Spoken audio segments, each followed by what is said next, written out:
is what you got for me.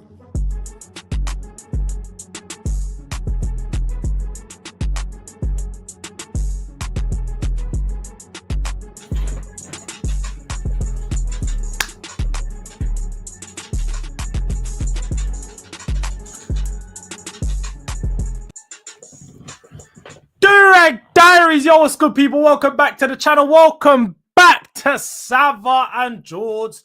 Let's talk transfers. He's gonna be with us real soon. But I thought, let me warm up the crowd, warm up the chat. Big up to everyone that's come over from Fam Zone TV with the I don't even know, McDonald's and KFC.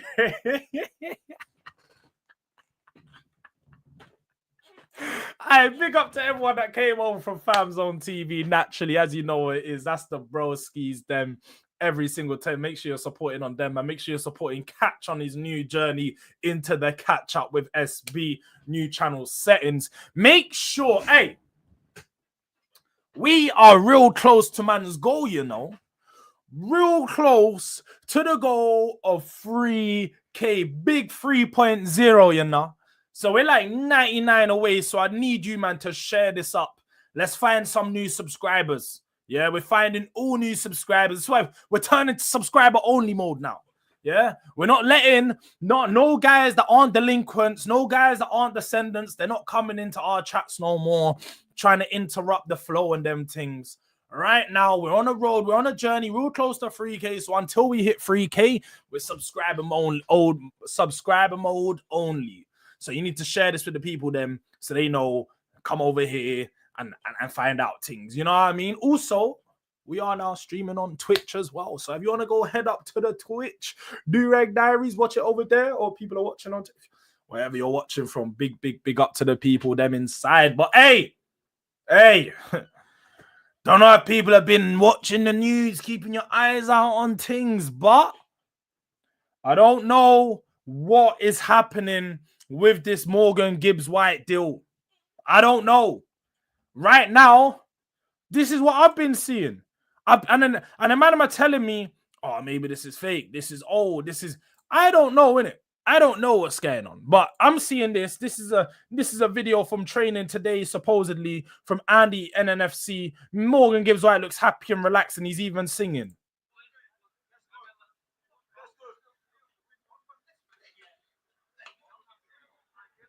But listen closely.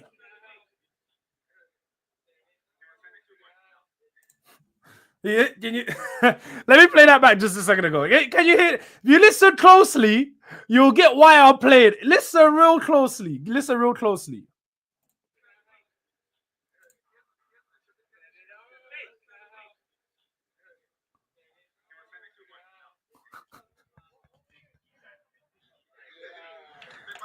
Did you hear that? Man said, let it all work out. All right, brothers already singing tunes. Brothers all having love tunes about this Spurs deal. Let it all work out. I don't know. Why could you guys not hear it? Is it playing around? Let me just. Did nobody hear what he was just saying? Man was all singing. Let it all work out.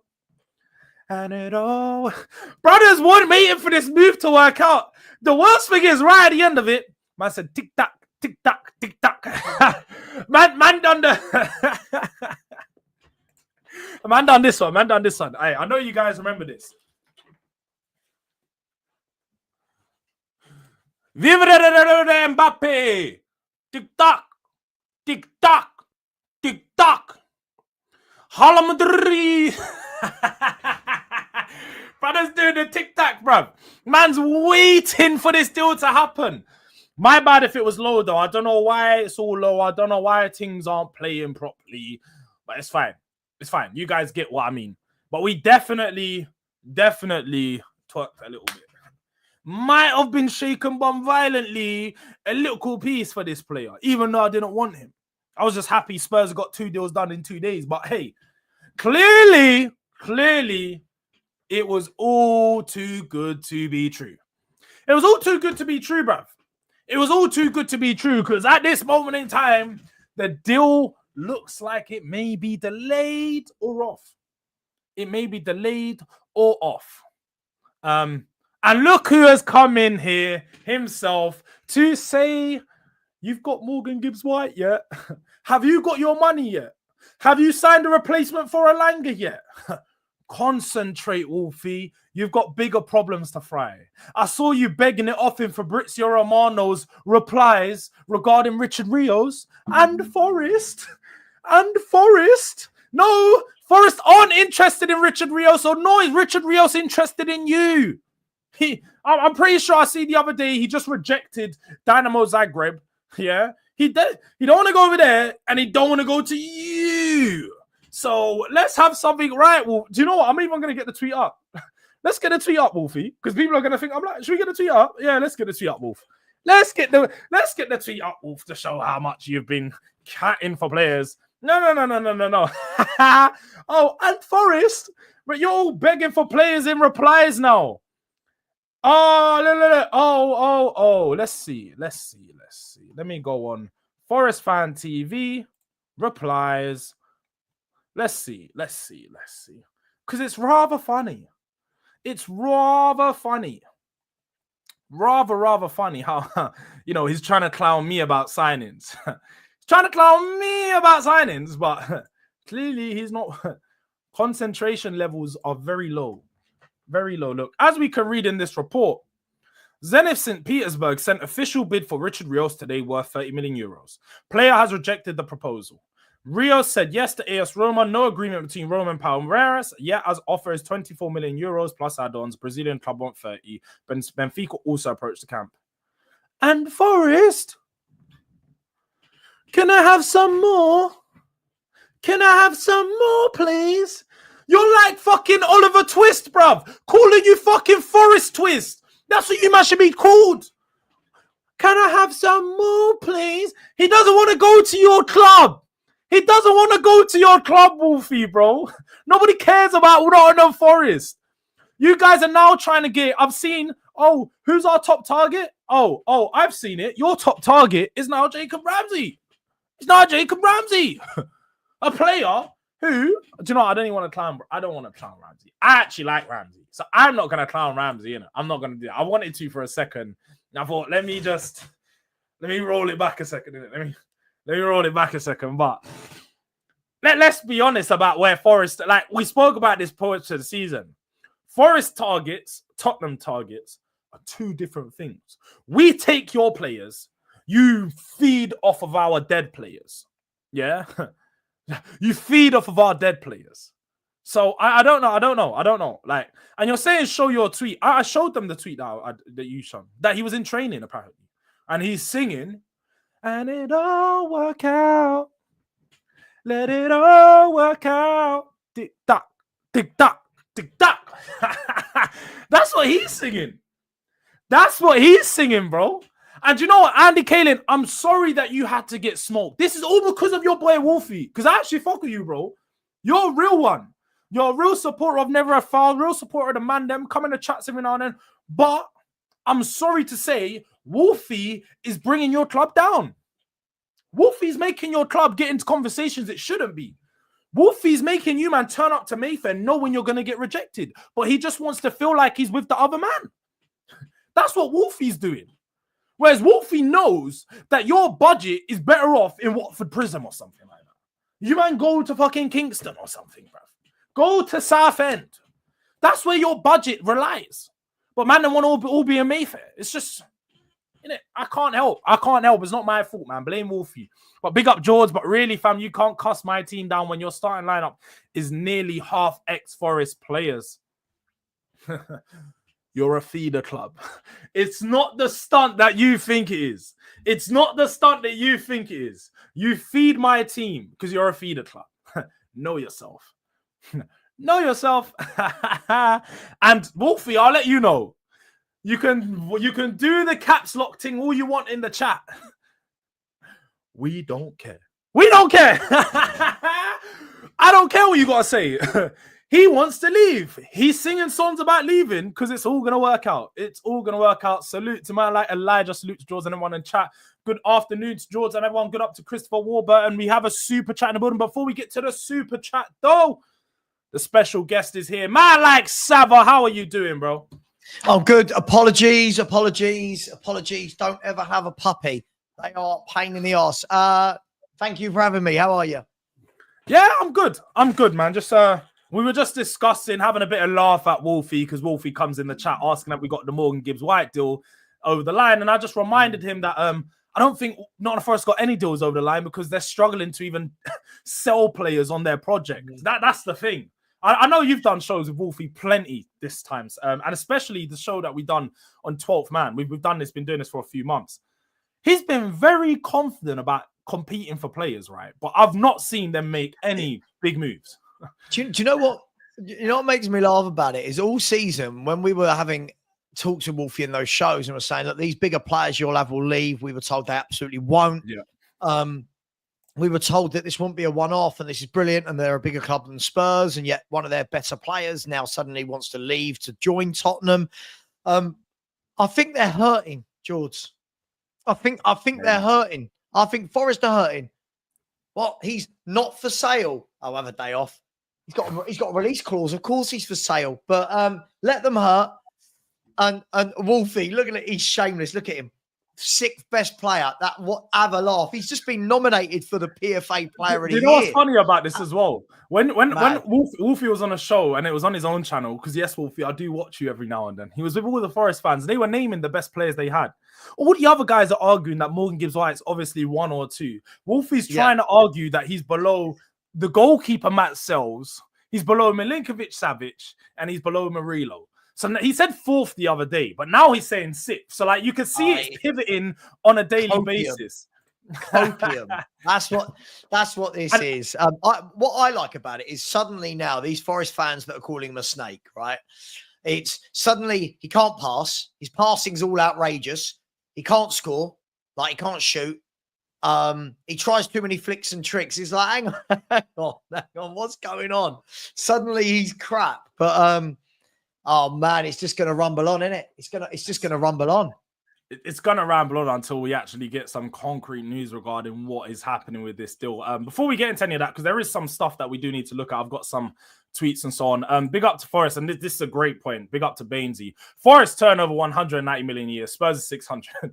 They're not even little, bro. They're babies. Like, there is a massive difference between Forest and Spurs. But we do have a few super chats. Let me quickly come to the super chats. Big up to SSJ for the super chat. Always a big you up for the support. We appreciate it big time. He said he's ours. They're just delaying the inevitable. What even is a Forest? What is a Forest? I don't know. What is a Nottingham Forest? But big up to Joshua as well. This is a true supporter right here. He says all these reports are contradicting themselves. And do you know what? To get into it, that's probably a great way to start, because I don't know about you, Savva, yeah, but I've been seeing literally on, forget daily, hourly, I'm seeing contradicting reports about what's going on with this deal, what's happening with this deal, where is Morgan Gibbs White's current whereabouts. Where are you currently at with this? And what do you think is going on?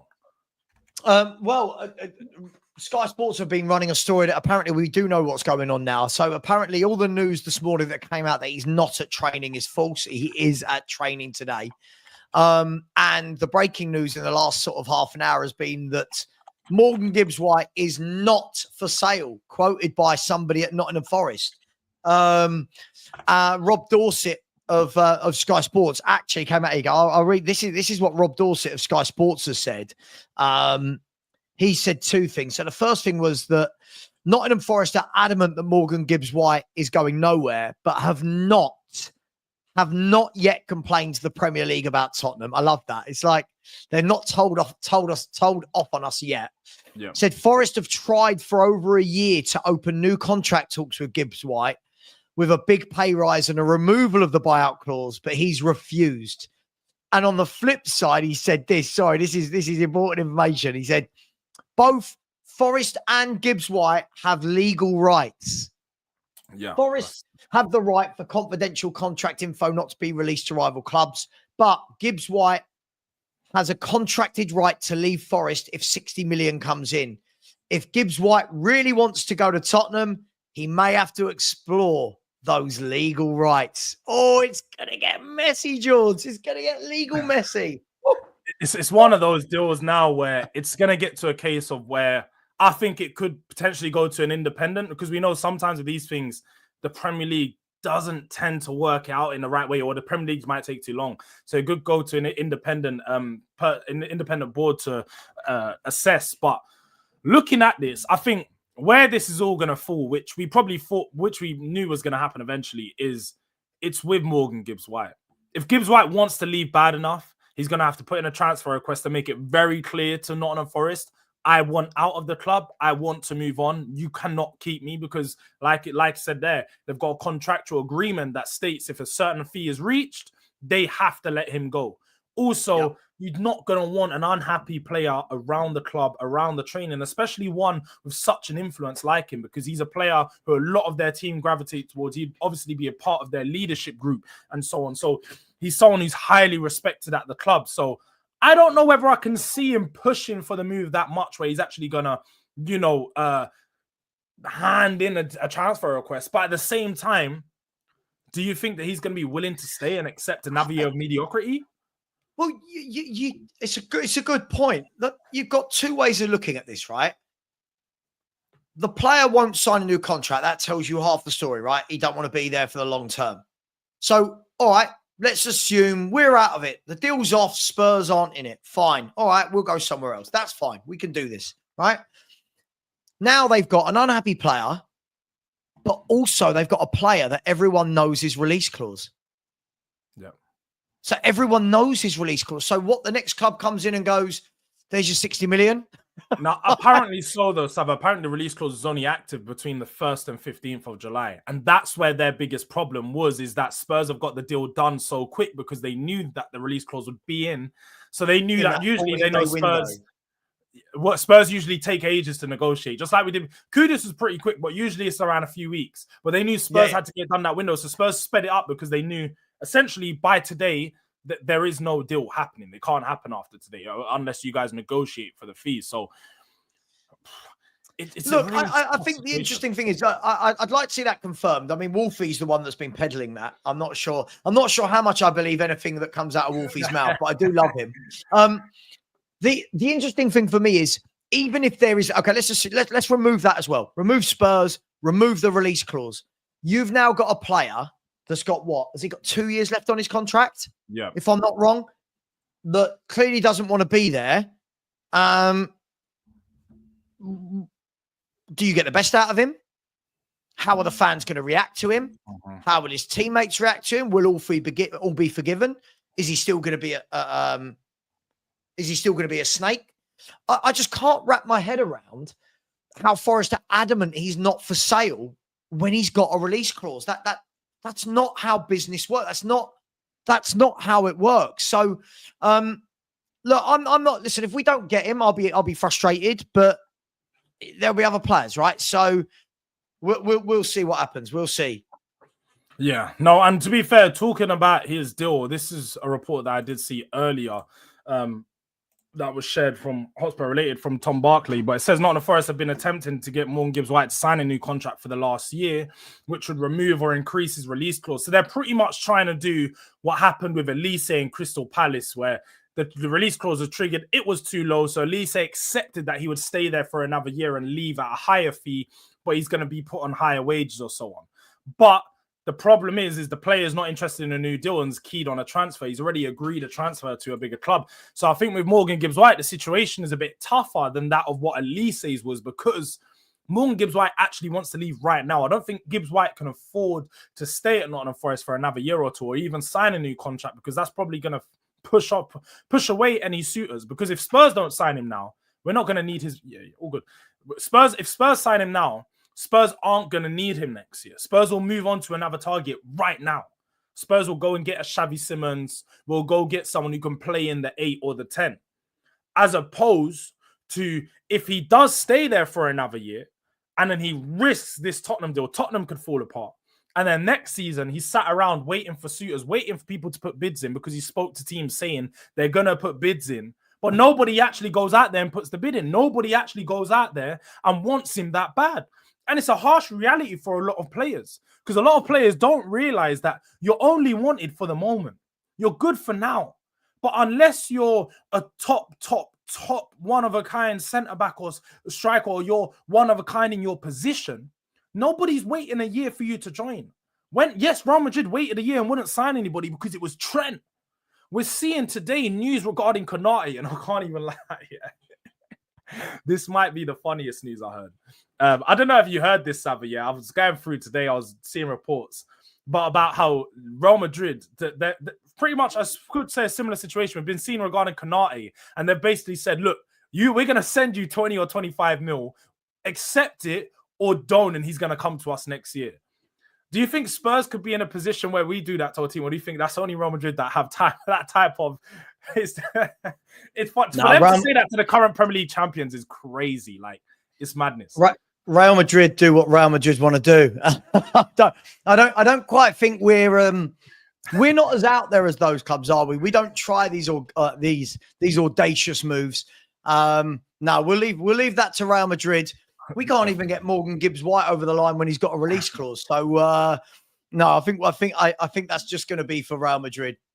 No, definitely. I really do. And to be fair, for those of you who don't actually know, I did see this document. I thought this would be good to quickly go through in this show for people to understand how a release clause actually works and how this deal could actually plan out. Because I saw this. You've probably gone through this in one of your streams already, Savva. Because you tend to be on the ball. Why is this not zooming in? Oh, this is a nightmare. I'll read it out for those of you who can't see it fully because it's tiny. It's literally tiny. Well, it says the scenario: a release clause has been activated by the buying party. The selling party claims the clause is subject to a non-disclosure agreement and wants to block the move. The key legal questions here is: does an NDA override the enforceability of a release clause? That says no, an NDA governs confidentiality, not contractual rights like a release clause. Breaching an NDA may entitle the aggrieved party to damages, but it does not automatically invalidate a validly triggered release clause. Only if the NDA explicitly states that breach voids the release clause, it will potentially have that effect. But this is uncommon and must be clearly drafted. So, go on, Sam. This is this is it. This is what I think people are forgetting. There's two factors at play here.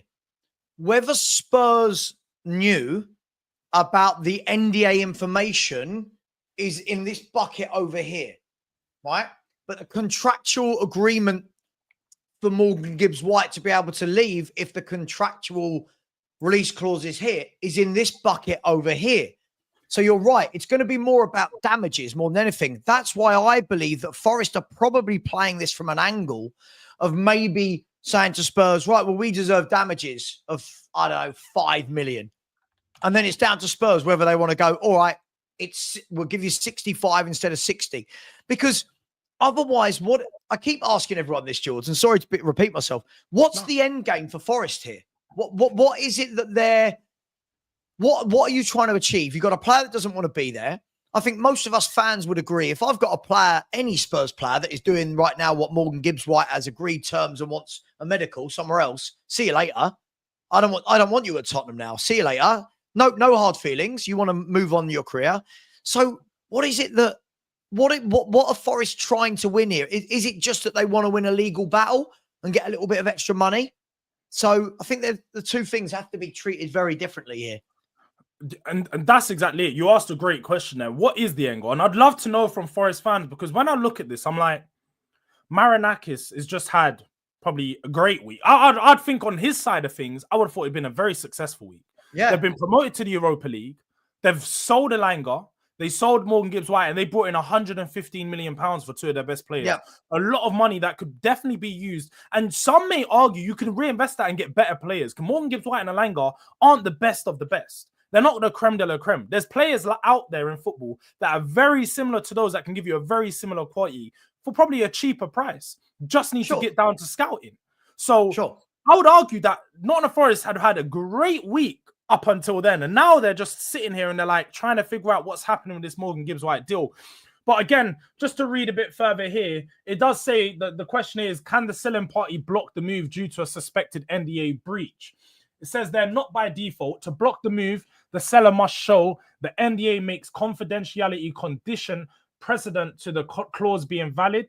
The breach is either serious enough to affect the clause's validity, or the NDA provides for injunctive relief or suspension of rights if breached. If these are not proven, the seller's remedy is likely damages, not blocking the transaction. So basically what it's stating there, that Spurs may, on a bad side of this, is, and I probably think that this will end up being the way it plans out, Spurs going to have to pay an extra 5, maybe 6 million into the deal, maybe, and then they'll probably agree with Forest that the fee is going to be paid across a certain amount of years rather than paying it all up front like a normal release clause. That's what's probably going to happen. But just to continue and finish up, it says who must prove the breach and what happens. The burden of proof is on the selling party. They must show both the breach and the contractual consequence of that breach. The courts will not block a move unless the breach clearly invalidates the clause under contract terms. So the summary of it all is validity triggered release clause is generally binding. NDA breaches do not override enforceability unless explicitly stated in the contract. The selling party can only block the move if they can prove a contractual right to do so based on the NDA breach. Otherwise, their remedy lies in a separate claim for damages. So ultimately, it's just a case of they're going to have to rely on just getting a couple extra million from Spurs. That's all they could do from this deal. And they're going to delay the move, make a player unhappy just to get an extra 4 or 5 million out of this. Yeah, I think the interesting thing here is whether or not the deal can get done, i.e. the player can join, but then the legal wranglings go on in the background as to what the damages will be, or whether or not the player can't move until any sort of damages are dealt with. And that's assuming, by the way, that we're found guilty and needing to pay any form of damages, right? I mean, because if they do find us guilty of that, this is going to set a really interesting precedence, Jords, for all transfers moving forwards. And now what it's going to mean is every time someone doesn't like a transfer, they're going to find some sort of loophole of, oh, they did this, they talked to him, they did that.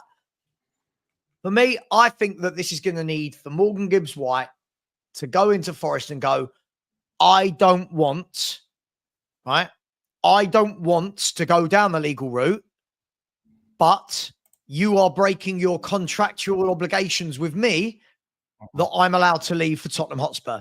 And at that point, Forest say, yep, you're right. Sorry, see you later. Best wishes. Or go on then.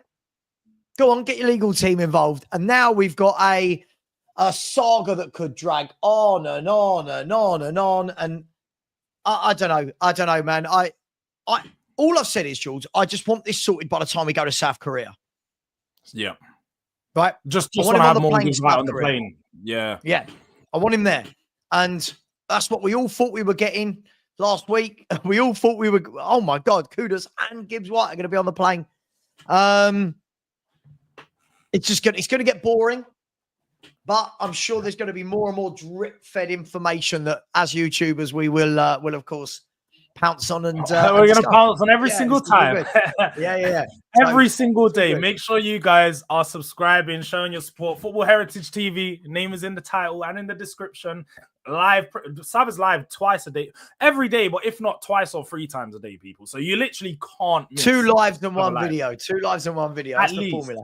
At least 2 lives in one video. And myself, I'd say live every day, or if not a video every day, but definitely content coming out every day. So make sure you're showing your support. Real close to free clear as well as people. Like literally final 99, 98, something like that. So if you're in here and you're not subscribed, make sure you're subscribed for one so you can chat, because if you want to chat, you got to subscribe now. You know, that's where we're at. We're moving up levels, subscribers only. And but more than anything, let's just support each other. Let's help each other get to the goal. Shout out to Perchy, who's in the building, coming up in the chat. He says, Spurs and Forest have come to an agreement on MGW Both teams have agreed a two-legged friendly where the winning team will sign Morgan Gibbs-White. Dates to be confirmed. The second leg will be at the City ground. That's how you see Spurs doing the deal. I mean, we'd lose. You know, we'd lose, wouldn't we? We'd lose the second leg, like with a VAR decision or something, and he'd stay there. You know it. No, it's funny, man. It's funny when you actually when you look into how this is all playing out. It is just a bit of a mess, and it's typical Spurs. It's like the one time Spurs get that chance where it's like, here we got release clause. It can never be that simple. It can never be that simple, man. It's just. Do you know what? Someone's made a really good point in the chat, and they said, "What if we haven't done anything wrong? Do Forest have to pay us any damages for the waste of time? Because right now, Morgan Gibbs-White should be at training with Tottenham Hotspur. So if we've not done anything wrong, does that? I tell you what, Jords, that would be the best day ever, wouldn't it? If Forest are found guilty and they have to pay damages to Spurs, like of 2 weeks of Morgan Gibbs-White's wages or something, that would be brilliant. And I want to get Wolfie bang on that show. Absolutely. I just, yeah, that'd be amazing. I'd get Wolfie doing the profit and loss accounts. I'd be like, Wolfie, I need to know how this has impacted your P&L balances and your PSR for next year, because we know how down bad you guys are for money. Try to get a few extra mil out of us. Now you're paying us. We've given them 110 million for Johnson and Gibbs-White. They should be sending us a gift hamper. They should be sending us like some fruits and some yogurts and, do you know what I mean? Chocolates for 110 million. 110 million, Forest. You tight gits.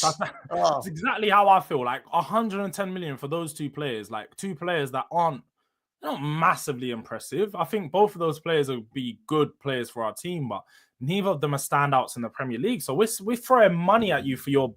Not like players, again, I think they moved on from Johnson pretty easily. I think they'll move on from Gibbs-White pretty easily. I don't think it's going to be a massive loss for them.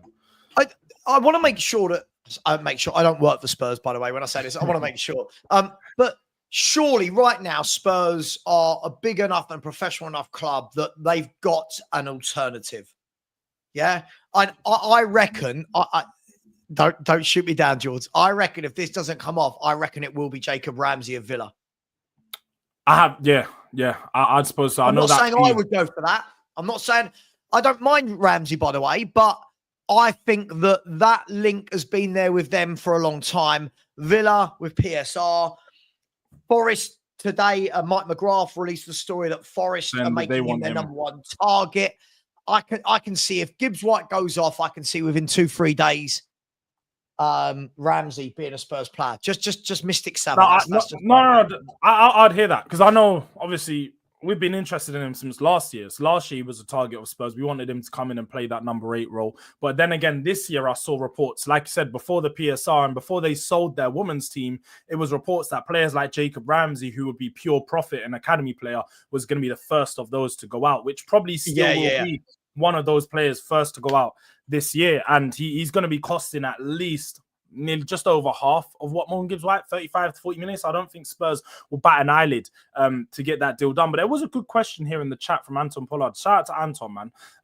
He says, question panel, do you think if Tottenham are found guilty that previous transfers will be investigated? Big up, both.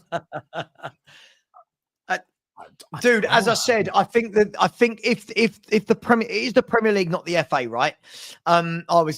If the Premier League finds Spurs guilty of this, I think it's opening a dangerous precedence where I think a lot of people are going to go, hang on, let's have a look into this case, that case. Every transfer will be looked at. Listen, I think that I think we'll be okay on that front. I really do. I think Forest are chancing their arm. I think we'll be okay. And let's see. Listen, the problem is this owner is the boy who cried wolf too many times. Oh, I'm going to write a letter to UEFA because Palace have got multi-ownership whilst being part of multi-ownership himself, which I think is like, it's like me stealing, right? It's like me stealing. I saw my brother when I was younger, right? We were about 9 and 10. My brother stole £1 out of my mum's purse, right? Last time he ever did that, by the way. That's like me having done the same thing and telling my mum, he stole £1. You go, well, you stole £1 as well. Yeah, but I'm telling on you. It's mad. Anyway, you got the Palace thing. You got the whole Gary Neville thing. Like, oh, he said some bad words about me. You've got the whole storming onto the pitch thing. This guy just crying wolf all over the place. So I hope that they come down on him hard. Sorry. No, that's exactly how I think it may play out. Because, like you said there, I don't think Marinakis has exactly painted himself in the greatest light, painted himself in the greatest light for the Premier League over the last year or two. He's had the incident not too long ago, spat pretty much on a referee or in front of the referee, however you want to put it. But he basically disrespected a Premier League FA referee, which they know they are extremely protective of their referees over here in England.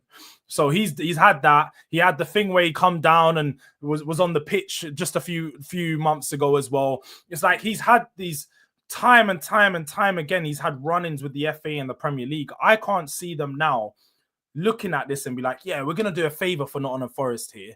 We're going to tell Spurs that they have to, pay up an extra fee for tapping up Morgan Gibbs-White. I think this is going to be a case where they give it to the player. They're going to lean on what the player wants. And I think the Premier League ultimately will side with Tottenham. But the biggest problem I've had so far, and I don't know if you saw today, is apparently there is no time frame on this. The Premier League hasn't inserted, let's just say this case needs to be done in 2 weeks or 4 weeks. That's my biggest concern. If they're not inserting a time frame, then Nottingham Forest may just drag it out until the end of the window. And Spurs won't give it that long. But if they drag it out, let's just say till the end of the month, Spurs will probably just look to move on anyway. So Forest may just do what they can to drag out the deal to try to deter Tottenham. Yeah, I think that's interesting. I think that's all going to depend on two things. One, is the release clause, did it have a window? Was it the 1st to the 14th that they were talking about? If that is the case, then it is in Nottingham Forest's interest to drag this out, right? Because they can hold on to the player.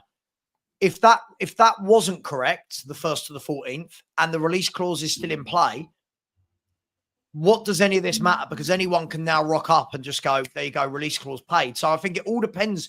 I think it would be great if somebody could actually tell us the actual ins and outs of the clause. Yeah. And that would make all of the grey areas go away and we'd all know the answers, but wouldn't give us a lot to YouTube about. So just keep it quiet for the moment, No, definitely.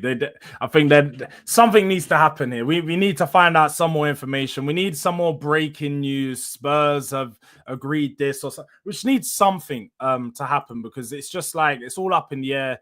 Keep getting too many contradictory reports. I don't really know how to feel about this. But on some other targets, because it does look like Spurs' window has, away from this, is quieted down a little bit, which I'm not mad about, because I feel like a lot of the time, even when Kudus happened, when Gibbs-White happened, everything was quiet surrounding these deals until the deals happened. So it was a case of Johan Langer's actually been working in silence, which we've been told for a while now. Johan Langer works in silence, but we're really starting to see that is what he does, and you got to give him some credit for that. But where do you think Spurs move next in the window? Do we go for a 6? Do we go for a striker? Because there's been a lot of links. Today, there was just links to a Connie De Winter centre-back, I believe, from Genoa, from Italy. Again, I don't know why Spurs would be... I can understand why we'd be targeting another centre-back if it's a left-sided one. But I think we've got other priorities right now. What do you think Spurs are going to do in the window going forward, man? Yeah, interesting. It's funny you say it's all gone quiet, because let's be brutally honest, right? If this Morgan Gibbs-White deal had gone through, 2 deals in the space of one day, we'd all have been spoiled rotten as Spurs fans, right? We would have all been going, oh my God, this is unreal. I think it's kind of soured the taste in everyone's mouth because of the Morgan Gibbs-White dilemma, the saga, whatever you want to call it.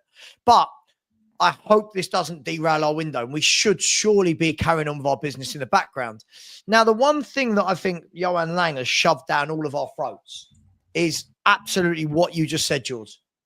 We can all sit here and go, oh, nothing's happening. Where's the links? Who's signing? And then, boom, Spurs want Gibbs-White. What? It's like, where did... No one told us that. There was not one ITK. I don't know about you. I didn't see it anywhere until Mike McGrath put it out there that Spurs want Gibbs-White, and then about 10 minutes later, Ornstein saying it.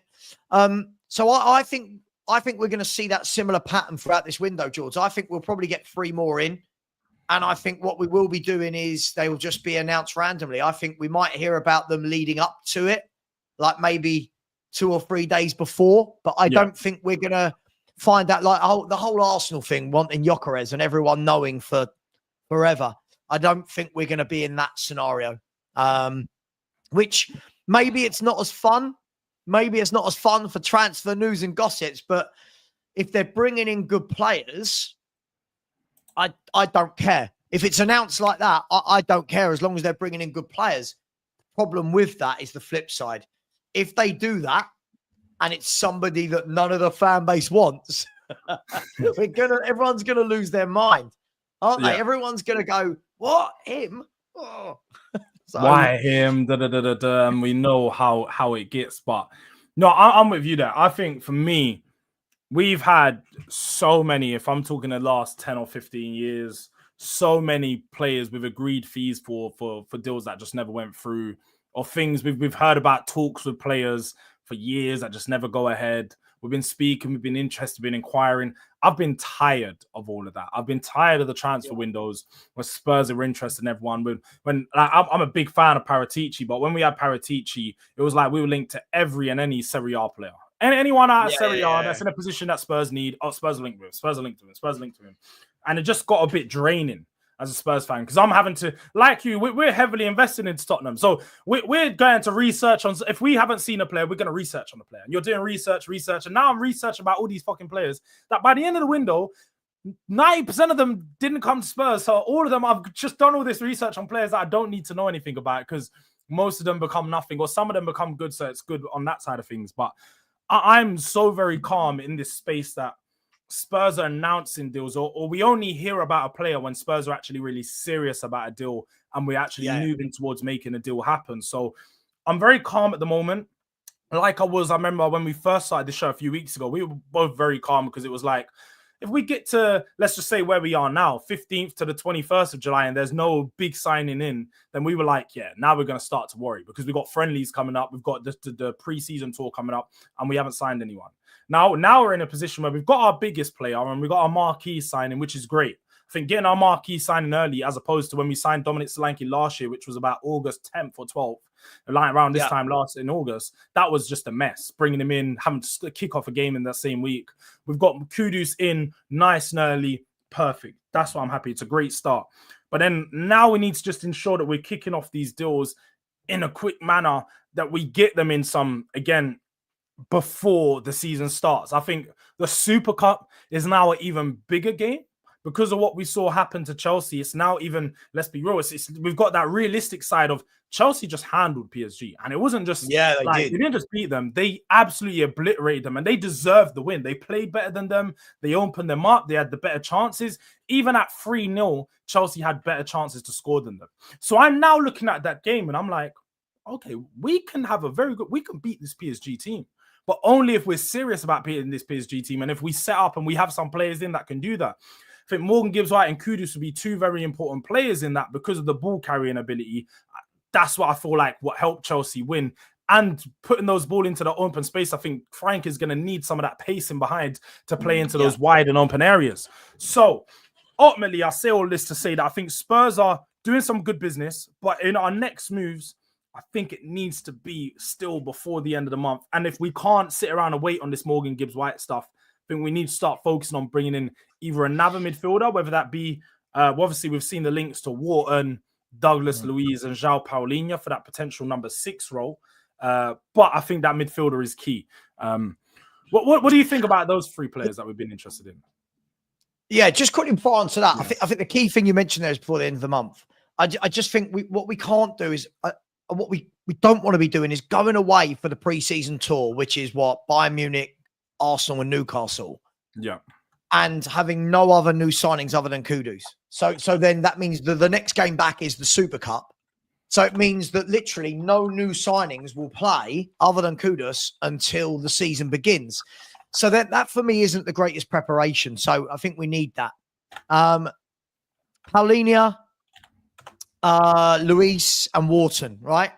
I'm not upset to see any one of them come into Tottenham Hotspur. I think they're all three better than what we've got. Wharton, I think is a really good player. I think it's going to take a mammoth bid to get him, Jords. I think look, Crystal Palace are in clubs are in control. The selling clubs are in control as long as they've got no problems with finances. So Crystal Palace, for me, are in a situation where Spurs could rock up and go 75 million and they could go, we want 90, right? That's the reality of it. He's got 4 years left. He's homegrown. They're in control. Douglas Luiz, for me, feels like a no-brainer. He knows the Premier League. He's versatile, powerful. I've always said I want more men in the team. I want some men. I don't want all these lightweight kids. So I think that's a no-brainer. I think we can afford his wages. He's not playing a lot of Juve. He knows the Premier League. And Paulinha is an absolute stone-cold no-brainer. I mean, look, he's an adult. He's a leader. And when I say adult, he's coming in at 28 years of age, right? He's a leader. In the 2 years he was at Fulham, if I'm not wrong, didn't he have the most tackles, the most interceptions, the most ball recoveries? Absolutely. Who don't want that in their midfield? Like, you've got to have that guy. He might not sell 15 million shirts, but that guy will be a fan favourite because we go, don't worry, we can bomb forward a little bit here. Paulinha will sort us out in midfield. So you're right. You've got those three. You've got people like Hulman. You've got people like Frendrop. You've got people all over the place. I'd go and ask Club Brugge about Arden Jashari, who's fallen through with a deal at Milan. There's midfielders everywhere. Yeah. So yeah, I'd take all three. If Gibbs White don't come, maybe one of them will come, even if Gibbs White comes. Yeah. I don't know. Yeah. No, I think Spurs could definitely still look at making a deal for one of those if the Gibbs White deal still goes through. Obviously, the reports have been that Spurs want or dream, I should say, about Wharton. But like you said there, I think Adam Wharton's going to be far too much money. We're talking more expensive than Eze, more expensive than Gay. With 75, 80 million pounds. I don't think Spurs are going to break their transfer record on top of spending 55 and 60 million on two other players. That doesn't seem like the Spurs I know, spending 60 plus million or 50 plus million on three separate players in one transfer window. I don't know if I know that Spurs. That doesn't look too familiar for me. So it's very unlikely that happens. But when you look at the potential for João Paulinha and Douglas Luiz, those are both players that are available for around 30 million or under 30 million pounds. So it's literally pennies. You're talking about players who both 2 years ago, or was it last year for Douglas Luiz? And I think the year before, was it Paulinha just last year he left? I think he may have left last summer. Yeah, he left last year, didn't he? Yeah, they both left last year for about 50 plus million or in and around 50 million deals. So we can get both of them at a cut price. We know the level of quality they're going to bring. I actually think both of them will be happy to not be a bit part player in Spurs squad, but be a main player, but also a rotational part, because they're going to know that we have a lot of midfielders. They'll have to prove their role. And ultimately, once you've got a Douglas Luiz and Paulinha, their profile is probably going to be needed against the bigger teams as opposed to the smaller teams. We're not going to need Paulinha to be breaking down the play when we've got the ball 90% of the time. So I think that those players will probably be happy to play the roles that they're going to come into Spurs and play. So I think, like you said, absolute no-brainer as to why those deals don't go ahead. I think Spurs need to focus on getting that deal done, but this Morgan Gibbs White stuff may really hold us up in pushing ahead for any of this. But if you had to choose one of the three, who would probably be your number one choice? Well, I say Wharton would probably be the number one for everyone. So I say one of the two, really, because I think Wharton for longevity is the choice. But again, for the fee, I can't see it. They've got different strengths, haven't they? I like Luiz, and I mean, listen, a big club, go and get Luiz. If you don't get Gibbs White, go and get Luiz and Paulinha. There you go. If I said to you, your midfield two is going to be Luiz and Paulinha, with Paulinha doing the kind of doggy work 6, Luiz as your box to box, and James Maddison as your number 10. Kudus on the right. Suddenly it starts to look like a real team. I'd probably go Paulinha just for the recoveries and the tackles, but you won't see me complaining if we sign Douglas Luiz as well. You won't, not at all. So, what I will say is though, even with the Gibbs White signing, we were told that we were after another midfielder, right? So, I don't think the Morgan Gibbs White stuff should potentially be stopping anything else, especially if it is a left back or a left winger or whatever it might be. This deal being held up should not hold up our entire transfer window. And I'm sure it isn't. I'm not saying it is, but I don't want that to be the excuse for people at the end of the window if it's been a bad one where we go, oh, but Gibbs White, you know, come on, like we've got an option to walk away and blah, blah, blah, you know. No, Spurs have just got to do the deal. Like, we've got to move smart in this window. I think we should probably put a deadline on ourselves to say if this deal isn't pushed over the line by a certain date, we're going to move on, because ultimately we can't hold up our whole transfer window over this deal. And I know Spurs probably want him not just because he's a good player, but also because he's homegrown and he fills that quota for us. He's going to help us fill that quota at a good level. But if we're being honest, £60 million, you can go and reinvest that, and you're not going to be hard to find players at his level. Like £60 million, you've got that, you can reinvest that easily elsewhere. But away from just transfers for a second, Savva, because I'm not sure if you did see, but there was reports. Let's see if I can find it. But even if I can't find it, regarding Spurs announcing finally, we may have found someone to name our stadium. And there may be a cash injection regarding it. The rumors are that PIF are somewhat involved, so there needs to be checked up regarding some legalities regarding how, you know, Newcastle's owners can sponsor Tottenham. But what do you think about how that plays out? Obviously, I think you know more about the deal than I do. No, only what I've read up, mate. I've gone and had a look at it. But yeah, the whole PIF thing, they'll get around. Listen, these billionaires are billionaires for a reason, right? They know every loophole.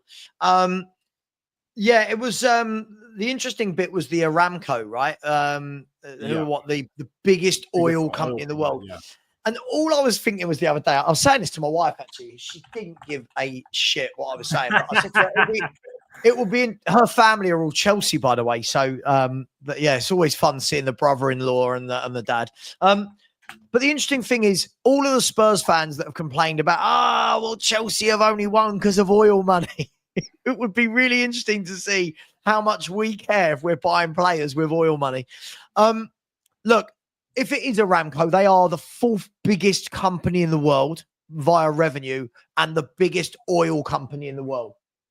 The owner is worth £23 billion himself, or the CEO is worth £23 billion. Why not have something like that? Why not?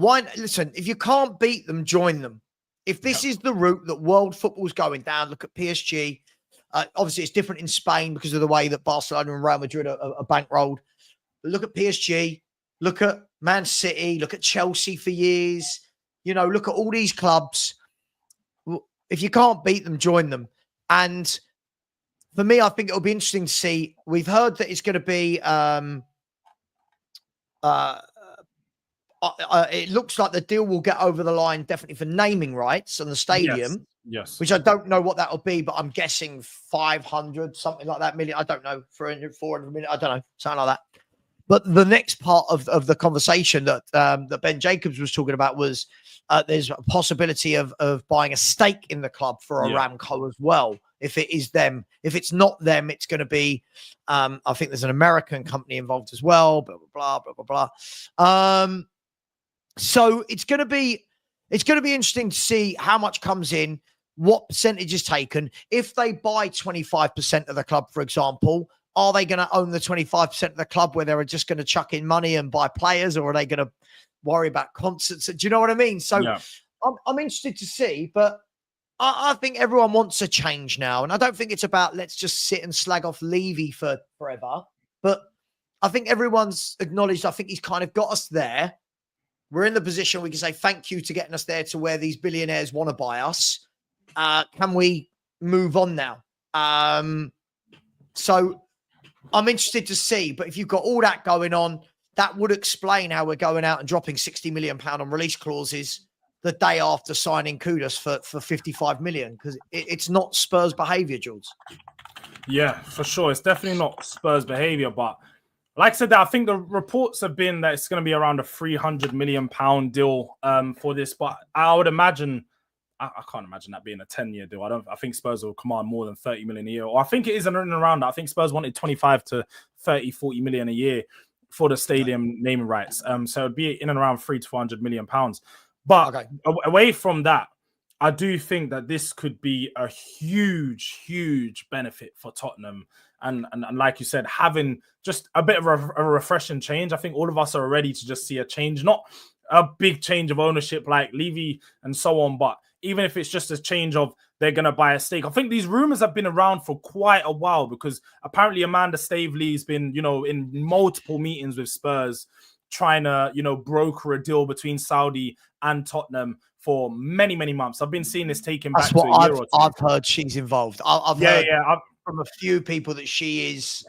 I heard she's the one pushing it. She's the one heavily involved. I like Amanda Staveley as well. I like her. I don't have a problem. I think she's done some great business and looking at what she's trying to come over to do with Spurs, I think, like you said, it's supposed to be a potential phased buyout if Spurs do sell, where it would be someone buys a stake in the club, whether it's just a 15 to 20%, and then over a number of 10 to 15 years, pretty much what Enoch done. Because when Enoch came in, they didn't buy a big stake straight away. Didn't they buy like a 20%? Then they bought like a 30 or 40%. Then eventually they paid off Alan Sugar and bought off the whole team. But I think even then, again, they've only been full owners for like 15 years or something like that. The phased ownership ended in like 09, 010 or something like that. So I think that could definitely be an option for Spurs. And it could be a game changer because, like I said there, I'm of the fan of, if everyone else is cheating, why aren't Spurs cheating? I'm seriously not of, sportsmanship and so on. I just want to win. I think that winners have got to do to win. And look, if you're, let's just say fighting, for example, if you saw everyone else taking steroids fighting, they're going into the ring, they've got that extra bit of power, you're going to join them too, because you're not just going to fight someone who's got that unfair advantage. So I'm looking at this. I see Chelsea go around all the loopholes possible to get things done. And even still, they win stuff. Even not at their best, they're winning Club World Cups. They're getting £100 million for that tournament. That just puts them into a different... They don't no longer... Like, everyone was talking about how they may have problems for Champions League financial fair play. Do they have that problem anymore? They've got £100 million tax-free, by the way. I only found out this morning, Savva. Tax-free, this Club World... It's all of a sudden how Club World Cup is tax-free money. It's rather convenient, right? But they've got this £100 million in tax-free to balance the books. We need something... What I will always say about a club like Chelsea is we can hate whatever they've done, yada, yada, but a lot of it is jealousy. A lot of it is pure jealousy because no matter how bad a signing is, they move them on. No matter how bad a signing is, they go again. You look how our fan base talk. Every time we're linked with a player, we go, oh, hang on, sounds a bit like Ndombele. Like, oh, who talks like that? All right, you've had a shit signing. Doesn't mean you don't go again. Like, oh, but every time we spend big, these clubs go big, go big, go big. Said it 2 years ago. Everyone can talk about, the Chelsea new owners have flopped. We can say they flopped, but the Chelsea new owners already now have come in and won Conference League, the World Club Cup. They're still pumping in money. They're still making money. They're still investing and going again. And if you keep doing that, you will get that formula right at some point. You will. If you keep going, you will get it right. A lot of the players they brought in at that time, remember 2 years ago, they brought a lot of these young players in, Jords, and everyone had a go at them. Look at Fernandes. Look how good he is now. Look at Caicedo. Look how good he is now, right? Look at Cucurella, how well he's playing now, right? Cole Palmer. Like that. I feel, listen, I'll be honest, bit jealous. When you see the transfer windows these clubs have, I think, I'd love a bit of that. I'd love a bit of that. Does that mean every signing's going to work? No, but I'm quite happy to see it. Do you know what I mean? Do you know what, Sam? It's funny that you say this now because some people that were in the chat, they was on the previous show, me and D, when we were talking about this, and I was saying, I was like, I'll be honest, guys. I think a lot of people hate on the Chelsea ownership model and how they run, but I think Chelsea's the best run club in England. I think when you look at how they run their club, the ruthlessness to get rid of managers, like you said, They're the only team that actually show an ambition and a standard, and they maintain the standard. They don't differ from that standard. If a manager's not doing good enough, they sack that manager. I wish, like, Tottenham do that as well. I'll be real. Tottenham do that, but we'd probably take longer than Chelsea. I think Chelsea are just very ruthless, and more clubs should be like them. People get onto Chelsea for the amount of players they sign. Yeah, they sign a lot of players. Yes, a lot of them are duds, but they also sell them very quickly, and they're the best club at selling players in the Premier League. They get a lot of money. They just got £50 million in from Madueke. They're a very good selling club. If you look at Chelsea, right? If you actually looked at them for the last 10 years and you did the money spent and money coming in column, yeah, I'm not saying the money spent isn't going to be more. I'm guessing, but look how bloody good they are at selling their youth, selling players that haven't worked out. These guys bring in players like Havertz and move them on. Right? No messing about. They bring them in, move them on. Havertz, Timo Werner, right? They do this all the time. And what you notice is all these little players they buy, you know, like all these players they buy and then put them out of Strasbourg and they're from Brazil and France and all this sort of stuff. You don't hear from them. You bring them in, you forget their name, and then a year later you say, oh, Chelsea have sold this player to this club for 20 million. You're like, who's that? Some bloke they bought for 10 million the year before. Look, I'm not agreeing with PSR and FFP and all that. I think it's all a nonsense. There's ways around everything. But listen, they do sell well. And this window alone, Jords, right? Smash the granny out of that like button, took me out. This window alone, right? If we look at it, they've sold Madueke for, was it 50 or 55? Yeah. 52, right? Yeah. They've sold that goalkeeper Petrovic for 25 million. So on those two players, they've made 75 million. They've made 120 million from the World Club Cup. So before Chelsea have done anything this summer, they've made 200 million quid, right? 200 million quid. Chelsea just find a way. They always do, whether it's selling hotels, selling car parks, they just do. And I think a lot of when we berate these clubs, I think we'd wish that we would blur the lines of the law.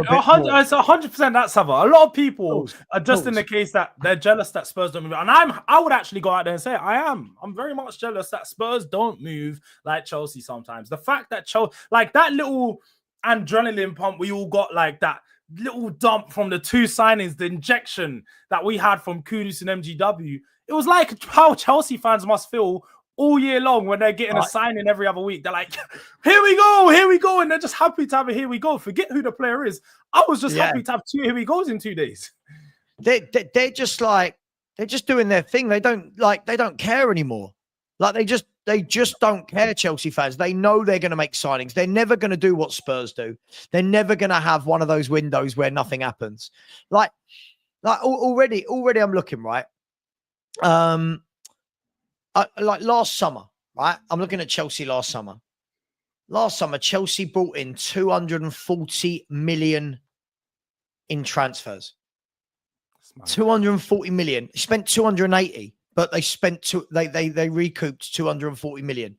Players like Maatson, Conor Gallagher, Amari Hutchinson, Lewis Hall, homegrown, pure profit on these footballers that they're bringing in. And I'm jealous. I'll be jealous. Sure. Yeah, have to admit it sometimes. And yeah, we're jealous of Chelsea. Yeah, we definitely are. With the way that they run their club, I want Spurs to be a bit more ruthless. But you won't hear that on a rival show, people. So if you're on a panel show, do not expect that to come out of my mouth. I'm going to be saying the definitely opposite, especially if Don is here. Do not let Don hear any of that because he's gonna run me for weeks, months maybe. But big up to SSJ who's coming in with another super chat. He says, I lie, I cheat, I steal. Viva la raza. For those of you who don't know, Eddie Guerrero, man, shout out to WWE. He's going way back with that one. Rest in peace to him more than anything. But yeah, that definitely lied, cheated, still. That sounds exactly like Chelsea. But just before we do wrap up, and on the current situation of transfers again, what are we doing about outgoings? Are you a bit concerned regarding what Spurs are? Because we're obviously at the 15th of July. we've seen reports regarding Basuma. He's been there. Well, it got shut down recently regarding Fenerbahce. Apparently, Fenerbahce were in for him, but Fabrizio has shut that down, basically saying that move isn't happening.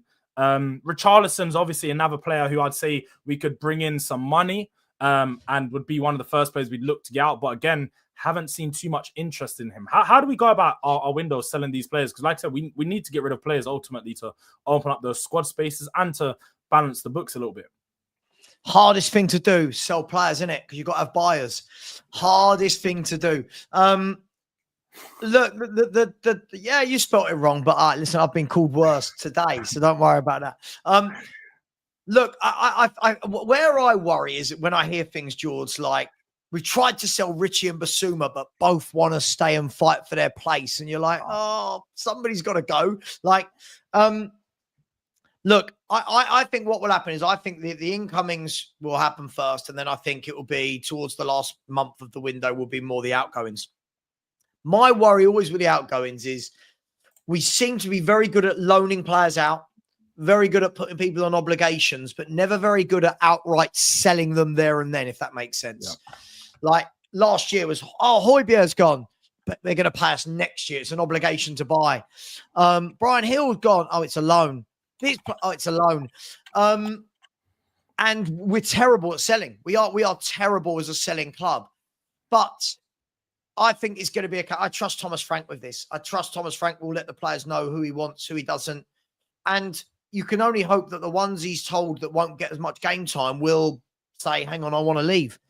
The difficult thing you've got, Jords, and this is what I always see football fans saying, just sell him. Just sell him to Saudi. Just go to... The player has to want to go. People think it's easy to force a player out. It's not. No. It's really, really not. If I'm Yves Basuma, right, and I'm not saying he won't go, by the way, but if I'm Yves Basuma and they go, listen, we've accepted a bid from Fenerbahce. I don't want to go to Turkey. Yeah, but we don't see a place for you here. Sure, I'll leave, but I don't want to go and live in Turkey. What can you do as the club? I can't make a fellow human being uproot his family and move to a country they don't want to live in. So I think it's going to be difficult. And I think what we're seeing more than anything is that we've bought a lot of very average footballers over the last 5, 6, 7 years, Jords. And when you buy average, it's very difficult to then sell them on for money. Yeah. So that's where we're at. I do think we will, though. I think you'll see a lot of the kids will go on loan. I think you probably will see a couple of the kids sold. I can't imagine that the likes of Divine and Scarlett have got any sort of future at the club. We've got about 95 centre-halves. I think 2 or 3 of them will have to move. We've got 9 centre-backs. So 2 or 3 of those will have to move on. Does Jed Spence stay? Is he going to have another? I don't know. Jed Spence might be his number 1 right back, by the way. But if not, does Jed Spence have another year where he's a rotated? All of these different things. I think we'll see 7 or 8 go by the end of the window. Yeah. That was funny. Tapping up Savva. No, yeah, I do have to agree. I think it's very hard. I think for Spurs, anyway, it's very hard for us to sell players because I suppose if they're not good enough for the 17th place side, how good are they for any Premier League teams? That's exactly. Always a question to put in there. Because I even saw that about Man United. Man United, like, why do people not want our players? I mean, finished 15th last year. It's a bit tough to sell players that aren't good enough to play in your 15th place side. And like we're seeing, it's the wages as well. It's the way that the thing is, what football fans don't understand is, well, so they do, not all, but some don't understand is when you put players on big wages at a bigger club. I mean, obviously Spurs are a big club, but United are even bigger. And then you go, I'll just sell them to that club. That club over there can't afford what we can afford. So now you've got to say to the player, listen, do you want to go there, but half your wages? Nah. and then you've got the problem with trying to agree with the club if the club's actually going to pay you out for your contract. Because the players, ultimately, there are some players, and people need to accept that aren't, I want to play football. Some players are, I've got a big contract, I want my money. Like, that is it. And to be fair, You cannot. Far too often, football fans get like built in this world as, the player, they need to go. That player deserves the money. The club signed a contract to agree to pay that player that amount for 5 or 6 years. The players do deserve the money, and that's why we saw the deal for De Jong break down to Barcelona, to Man United, because Barcelona didn't want to pay him the 8 or 9 million that they owed him in wages that they haven't been paying him. So there is all of that, like say wages, all of these big stuff that go on with the move, and especially for players that play for us. When you're looking around and you've got like these Brian Hills and some of these other players, like they may accept going to like a La Liga on a low wage, and because they're on a low wage. But then when you have a higher player like a Basuma, who's probably on 70, 80K, there's only certain teams in Europe that are going to offer him that same wage. And a lot of teams are going to offer him half of that. Now, and it depends on age. It depends on age, Jords. You know, like for example, people in the chat talking about Jack Grealish. Look, Jack Grealish is 28, 29. He's been on 300 grand a week. I don't know, 400. I don't know, whatever he's on. He might, as a player, turn around and go, okay, I've got a year left on my contract. I will slash my wages a little bit. Yeah. And there are other options that clubs can give them a sign-on bonus, right? Clubs can say, okay, we're going to give you a bonus of £5 million, and it offsets the money they can't pay in the wages. So there's ways of doing it, but look at Man U, the shining example. How much money between them are Anthony, Garnacho, Rashford, Sancho? Like we're talking about some people, Casemiro. These are, I think I've just named you over £1 million in 5 players a week, probably more, right? So Casemiro at his age, he might turn around and go, yeah, cool, listen, it's not important to me. Someone like Garnacho, Sancho, they're not old men. Why are they going to turn around and go, I'm on 2? I don't know what Garnacho's on, but if Sancho's on 270, I believe, or 260, I don't know, something like that. Somewhere around that. And they go, okay, we're off you 150. What? Why? Because would you or me, George? You know what I mean? Right now, if YouTube said we're going to pay you half what we normally pay you, what? Why? Like, nah. You're right. Nah. Like, it just don't make sense. Like, quit YouTube, go to Rumble. They're gonna pay you half the money, but it's a new place. You get to stream more. You're gonna be on more stream. Like, what do you mean? I want the money. What we care about in this one world, there's one currency, and that's money. Everyone wants money to live a better life, and ultimately, people forget that the football isn't these players' lives. Like, they train for half of a day, but they spend the majority of their time not playing football. So they need money to be able to live their actual life, and you can't blame them for wanting to do that. So how these players are going to leave, I don't know. I don't think we have a lot of suitors in our players, and I think how it does pan out is that it's going to be the way it usually is with Spurs, with a lot of loans with obligations, a lot of like, not free transfers, but deals where there's like stupid clauses in place where Spurs, if they trigger this, Spurs get some money. Done this for Delhi, done this for Lo Celso, done this for Hill. It's like Spurs are just going to have to figure a way out to get these players off the books, because ultimately saving the wage is the biggest thing here. We got to save wages on some of these players. Big up to SSJ again for another super chat. He just says, big up Savva, by the way, underrated in our community. I don't think Savva's underrated. Savva's probably like one of the biggest in the Spurs community. I wouldn't say underrated, but you know what? I'm not take one of the it. biggest. If you're underrated, if you're underrated at this point, then you should take it, man. That's a big compliment. More than anything, that's a compliment. I've said all along, I'm not calling myself a big YouTuber until I hit 20K. That's when I'm prepared to say it. Not yet. Oh, definitely. Well, I mean, in the world of Spurs, because I think in Spurs, unlike most of the other teams, they have loads of people with 100Ks. I think we are Tottenham TV.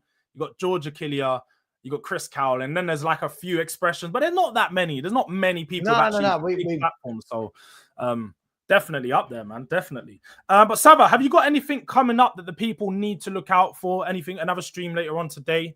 I have. Just quickly. Here we go. Sorry, people in the chat said Fabrizio Romano has just dropped news on Isak. Oh. Do you know what? That's a very interesting news. Let's see. Liverpool made a club-to-club approach with Newcastle to discuss the record bid for Alexander Isak. If Isak's not available, Liverpool can enter the Ekatike race. How interesting is that? If you don't give us your star striker, we're going to steal the striker you're trying to buy. I love that. And do you know what's funny? Because I actually made a video about this yesterday when I saw the Ekatike news break, and I said, I actually think Newcastle are planning for life without Isak. I don't think there's no way you spend 75 to £8 million on a player for him to for one, they've just signed a Langer. So they're not playing like all this, oh, they're going to play 2 up top. It makes no sense. They've got Gordon. They just signed a Langer for 60 million. They're not playing 2 up top. That's just Newcastle aren't going to do. I'm not going to a 4-4-2. It don't make sense. So I'm looking at it and I'm like, it sounds like they're selling Isak. If they're investing this money, they're already planning for an Isak sale.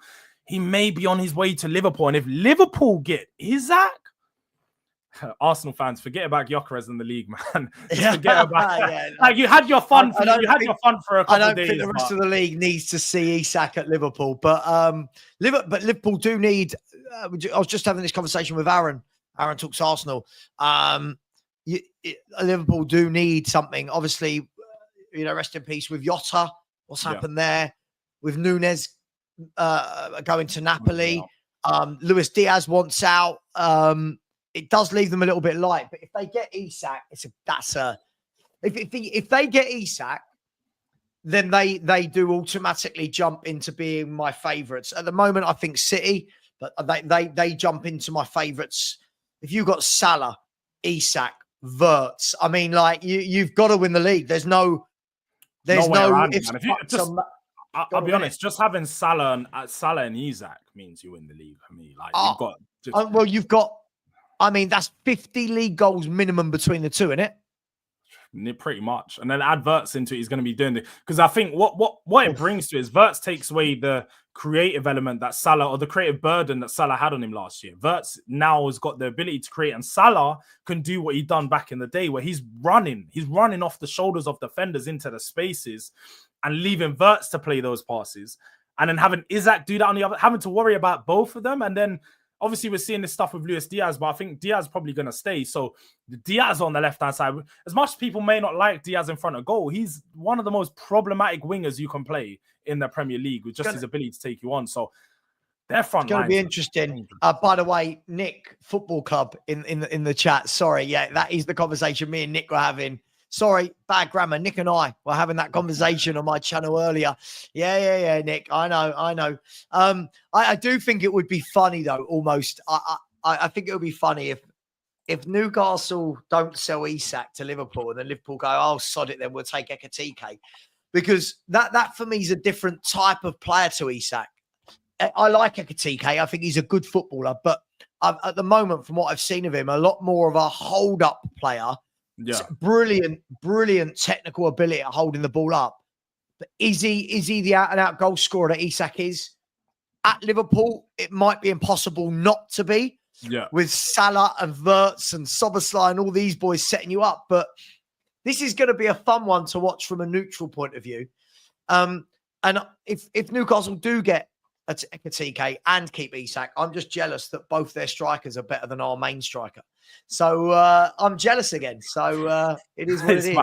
Do you know what? That's the one thing that I was saying yesterday, and I was just going down deep on it.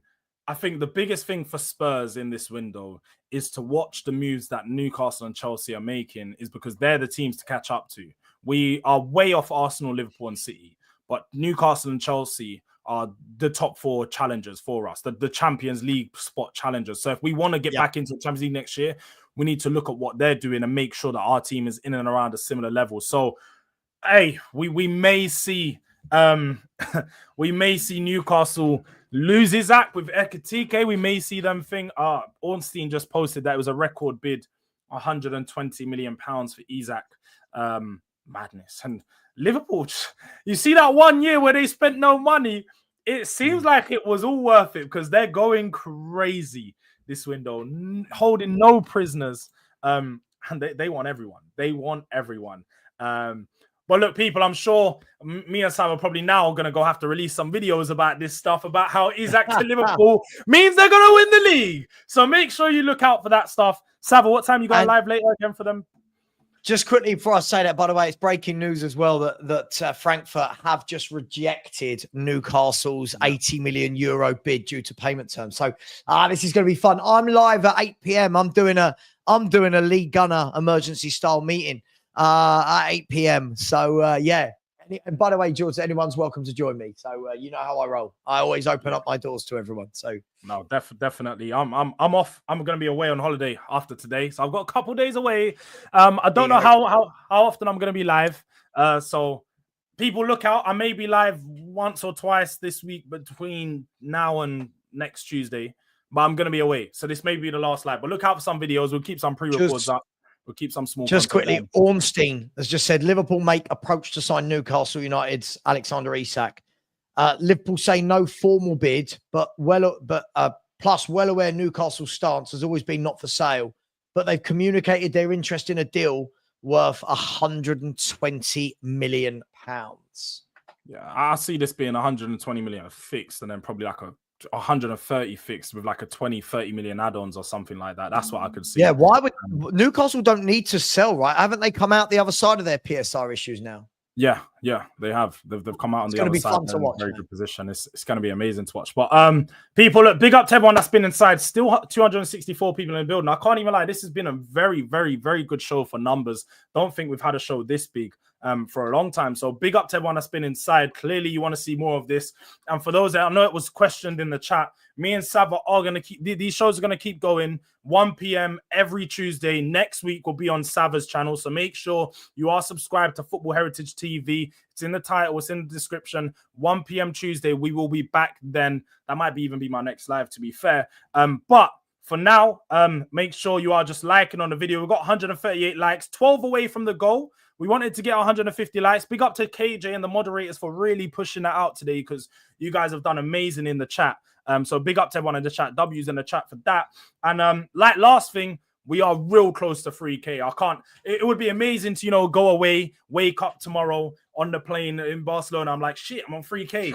Something to celebrate. So if you can share this with your people, let's get to 3K today. And yeah, we are going to be raiding up Tunnel TV, where you can listen to Daps, Kunle, and Patrick discuss some of the current news that's going on. So make sure you hit a DRD raid in the chat, and Ghost just posted the link to Savva's channel. So to make it a little bit easier, you can tap the link, go subscribe to Savva, who's real close to 20K. He said he's trying to get to 20K. I'm trying to get to 3K. We're both growing.